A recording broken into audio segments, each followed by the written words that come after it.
Hi, I'm Eva M reporting for Kids First, and today I have the pleasure of speaking with Mason Thames about his role in the upcoming film How to Train Your Dragon, which releases in theaters on June 13th, 2025. Mason is best known for his performances in The Black Phone, Monster Summer, and Incoming. Thank you so much for joining me.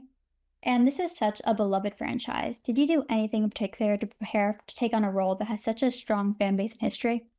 Yeah, I mean, this character means so much to me and so many other people. So going into it, it was a lot of pressure to get it right and to make the fans happy and to make me happy. I love these movies and this world so much. So that it wasn't a lot of rewatching the original because I mean, of course I did rewatch the original before going into it, but it was already embedded in me because it was just my childhood. It was more of what new things can I bring to this character, and new colors and new depths that were a lot of fun to explore. I love that, and I feel like you definitely achieved that, like watching the movie. No, And one of thanks. my favorite parts of it was how Hiccup grows as a leader. Was there like a scene that you feel like helped you understand who Hiccup Mhm. was as like a character? What I love so much about Hiccup is the message of, you know, all Hiccup's ever wanted was to be like everybody else and to be accepted by the other Vikings and make his dad proud and be accepted into the, cool Viking friend group. And to do that, he had to kill a dragon and be like everybody else. But once he got the chance to do that in private, he realized he couldn't and that he was different. And once he accepted that, it made him who he was. It made Hiccup Hiccup. And it was sort of that fact of, at least in the film, where Hiccup found out that, he doesn't care about, if his village accepts him or not, that, fighting dragons is not the way. It's kind of the time where Hiccup realizes that, he's a leader of his own. And yeah.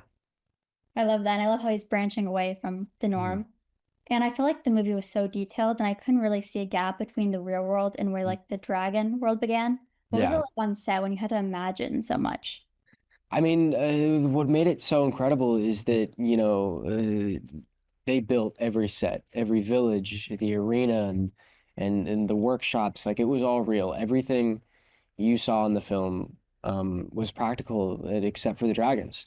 And That's that was so special to me, and I'm so happy because I've never been a part of a movie that size, so I didn't know if it was going to be, green screens or, what was going to, go on. But the fact they built the sets was insane, and I really only had to imagine the dragon.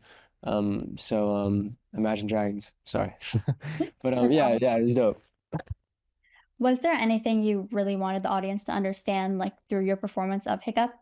The message that he taught me was, being different is cool. I like in school I'll tell my friends I wanted to be an actor and they'd kind of laugh and just kind of poke fun at me a bit and kind of the thing where Hiccup taught me that being different is cool and that doing something different even though maybe frowned upon or looked at weirdly for will work eventually. That's awesome. And is there anything you want fans to take away as a final message from the film? The dragons are awesome. Yes, I love that so much. Thank you so much for being here with me. Thank you, of And course. How to Train Your Dragon, check it out when it releases in theaters on June 13th, 2025. What Thank she said. you. I'm Eva Manley reporting for Kids First. Be sure to like and subscribe to our channel to stay informed on upcoming films. Thank you and bye.